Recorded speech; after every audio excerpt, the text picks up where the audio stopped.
My 24/7 effing moment was when I was outside, and unfortunately I was taken advantage of as a woman, but I was able to overcome that, live my best life, look at it, turn inward, and find my power and my inner strength. I mean, I say I was outside. I was actually just at having fun with my friends, and, unfortunately something twisted that night. And I feel like I learned a lot from that night. I learned to always be on guard, but always just know where I'm at and who I'm with. And I feel like every female goes through different things, whether it's like bullying or just loving themselves and how they look themselves. And so I really feel that if all the females out there can find family and find friends and find support and meditate, fall in love with yourselves, like, you can overcome anything. The biggest thing that I took away from that negative experience was that Jones Monroe is empowered. Jones came from my grandma. Like, she gave me that name, and she was always like, be a strong, beautiful black woman. Hold your head up high no matter what's happened to you. And I really put that stuff in my music. Now I live by power. I live by strength. I'm out here always getting my money, getting my bag, but, knowing that life is really about love at the end of the day. Growing up in Terrell, Texas, I still remember going to Friendship Baptist. Like, music there was lit. Shout out to Erskine, the preacher there. The music is homegrown. It's something that you can feel. And so that's something that I always knew that I could feel. But on the flip side, my grandma put me in opera music. So I'm an opera singer. And so having, technique and structure like that, and then having like soul, so where you better be sweating on stage or, in church, like, it really helped shape my sound. And then now that, I'm older, really doing rap and hip hop and finding the empowerment in that, man, my music is eclectic, but it is what it is.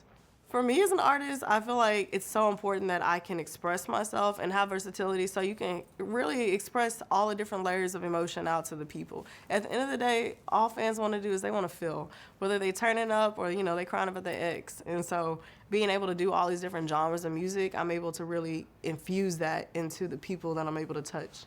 I'm so influenced by some of the greats. Shout out to Ray Charles. And I've had some people online being like, Ray Charles said break one. He had never said that in his song. I'm not talking about his song, but whenever you listen to Ray Charles and you feel him, he encourages you to be yourself and overcome. Like, Ray Charles is blind and he went through a lot. And so I love Ray Charles. I love Aretha Franklin. Come on with some respect. And I love the Migos. Anybody that you can feel and they can really say a statement and then it hits you. And I'm Jones Monroe, and I love singing, producing, songwriting. I basically do it all. I love playing instruments. And, my favorite, I can't pick one because I do it all. I love singing because I get to express my heart. And, I love getting on some R&B joints, some soul joints, even pop.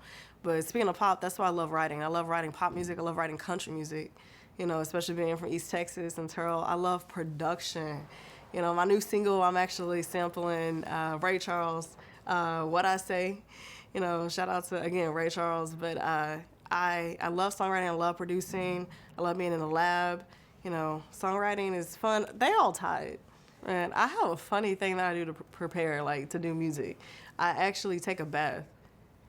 And I put my favorite things. I get a glass of wine for my bath. I make that bougie. Like, we bougie up in the bathtub.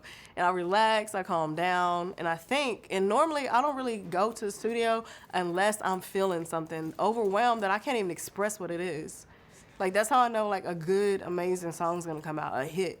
Because I'm like, man, I'm overwhelmed with something. It got to come out in the studio. I don't know what's going to come out, but something's going to come out today. Man, my favorite studio moment is a studio session that I didn't even finish the song. I was in Nashville, and I was with some dope songwriters. We had some country music writers in there, some soul music writers. And Ray Charles had recorded that studio, Dolly Parton, the Beatles, the Beach Boys. Like, everybody in the world had recorded at the studio. And we wound up goofing off so much and having so much fun, just, like, enjoying the scene and the instruments that we didn't even get none done. Like, that has to be my favorite time, Like, I was like, okay, this is my playground. Being in the studio surrounded by things that legends had touched. Like, I'm all about energy. And the fact that legends in the industry with that amount of energy have been in that room and recorded, like, that was just fun. I wound up living my best life. I wound up finding myself that day. Man, that's what made it the best studio moment for me. a fun fact about me that a lot of people don't know is the fact that I'm a voice coach. You can't tell right now probably because I'm like hoarse, but I'm such an opera singer.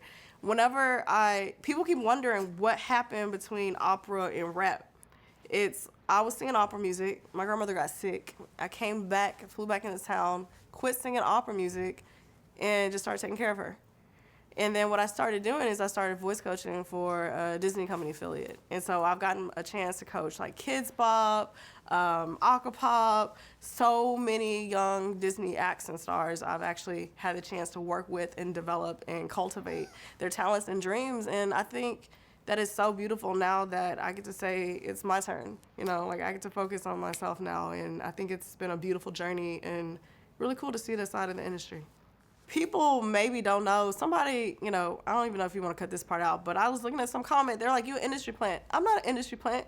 I'm in my bag. I'm on my hustle. A lot of people don't realize that I have supported myself as an independent. I've made the connections on my own. I've worked out here in what they call the Chitlin circuit. On top of that, I've built myself up. I'm invested into Classic World Records, which is a record label, independent label that I am partnered into. I own real estate. I do real estate development. On top of that, I like developing communities. On top of that, I have several other side businesses and hustles that I will switch into my corporate voice and quick.